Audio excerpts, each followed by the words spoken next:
Most people's grandpa's stories end with an empty chair. But mine's different. Mine begins with one. See, I never got to know my granddads. They both left the world before I arrived.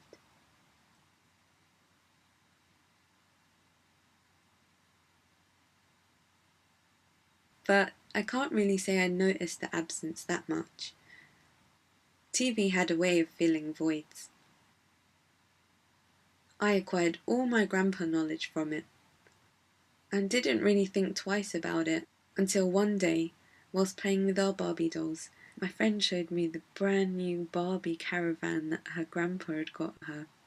Now this was followed by a huge list, longer than the Argos catalogue, of the most wonderful presents her grandpa had bought her previously. She finally concluded that her grandpa must love her the most. And then she asked me, "What about your grandpa?" I never met mine. They both died before I was born. And just as I said that, my eyes started to tear up. I didn't really know why then, but it was that moment that sparked a longing in me. That was when I started the grandpa list in my head. I started seeing candidates everywhere, from the old Indian man who would eat a banana in the same spot every day, wearing a cap, to the old Arab man who woke me up on the tube once before my stop. It was really hard to keep record when the Antiques Roadshow was on. As time transpired, I became less solemn about the topic. Though the void still existed, TV didn't really fill it. It just covered it up. See, when I was a kid, TV told me that grandpas had white skin and white hair and were either laconically wise, eternally grumpy, or unwittingly eccentric. Later on, I thought, a grandpa's someone who gives you loads of presents and loves you the most. And now, in my early 20s, as lost as ever, I'd like to think of a grandpa as someone who could guide you. You might be able to notice this from the most recently added listees. Listee number 1, Brother David Steinel Rast. He's a Benedictine monk who teaches people about the secret of happiness. It's to be grateful. And he has the best smile ever, one that could light up a whole village during a power cut. He also sounds like Master Oogway from Kung Fu Panda, who I'd elect as my grandpa if I was a turtle. Promise me you will believe. Listee 2, David Attenborough. We all want him to be our grandpa. Just imagine what those eyes have seen. The electric green shell of a beetle, the sandy brown fur of a sloth, the sun from a million different places.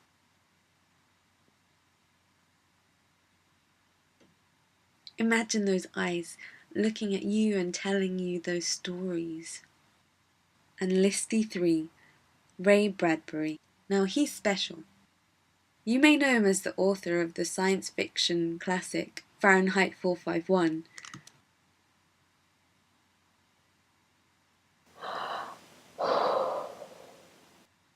But to me, he's the guy who said, "To hell with college," and graduated from the library when he was 28. A man who could write an entire short story just from one glimpse of someone's shoes, and he who never stopped loving dinosaurs. I decided to fold up my grandpa list and tuck it into my cerebral pocket. It was time to find out some real-life grandpa stories. I took to the walls with a pen and an A2 sugar paper and came back to find a sheet with a question had become a sheet full of answers. I took to the streets with my dictaphone and a Notion. There I was standing in my recording device, listening to an orchestra of tales. The ones that really spoke to me, though, were the minute memories that might not mean much to anyone else but the person recounting them. So about my granddad, he was always like, he was really old when I was young. He died when I was like four or five. And he was always sat there in like this really like comfy looking sofa, like, and it had his shape and stuff. So when he died, I had my imagination he went up to the sky, like, you know, and I went to my granny's and it was like, the sofa is still here. Like, I thought he was like flying away with the sofa, and I just couldn't like imagine. It was like, why is that sofa there? And I kept on like being really annoying to everyone, making like this imaginations.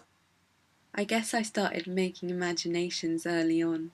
I always wondered why every children's book containing a grandpa would end in an empty chair. Well, apart from Elmer and Grandpa Eldo, they just walked through colourful flowers together and then went back home.